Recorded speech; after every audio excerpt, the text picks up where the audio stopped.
Friends, ఇప్పుడే అందిన వార్త. రాష్ట్రంలో భారీ భూకంపం, తీవ్ర భయంలో ప్రజలు. ఈ విషయాలన్నీ తెలుసుకునే ముందు వీడియోని పూర్తిగా చూడండి, అప్పుడే మీకు పూర్తిగా అర్థమవుతుంది. అదేవిధంగా చాలామంది సబ్స్క్రైబ్ చేసుకోకుండా వీడియోని చూస్తున్నారు, దయచేసి సబ్స్క్రైబ్ చేసుకోండి. సబ్స్క్రైబ్ చేసుకోవడం వల్ల నేను చేసే ప్రతి వీడియో అప్డేట్ మీకు ముందుగానే నోటిఫికేషన్ రూపంలో వస్తుంది. అదేవిధంగా లైక్ చేయడం మర్చిపోతున్నారు, దయచేసి లైక్ చేయండి. లైక్ చేయడం వల్ల ఇటువంటి ఇంపార్టెంట్ ఇన్ఫర్మేషన్ చాలామందికి రీచ్ చేసిన వాళ్ళు అవుతాం. ఇక లేట్ చేయకుండా వీడియోలోకి వెళ్ళిపోదాం.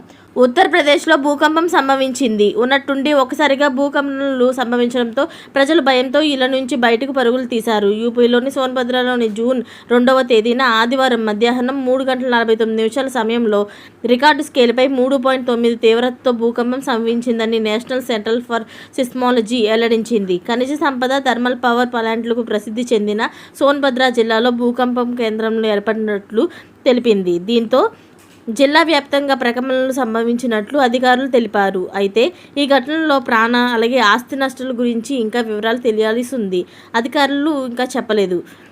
అయితే ఈ భూకంప ఘటనకు సంబంధించిన మరిన్ని వివరాలు తెలియాల్సి ఉంది. ఇలాంటి లేటెస్ట్ అప్డేట్స్ అన్నీ మీరు ముందుగానే పొందాలి అనుకుంటే ఛానల్ని సబ్స్క్రైబ్ చేసుకోండి. అలాగే పక్కనే ఉన్న గంట సింబల్ని క్లిక్ చేయడం మర్చిపోకండి. Thanks for watching friends.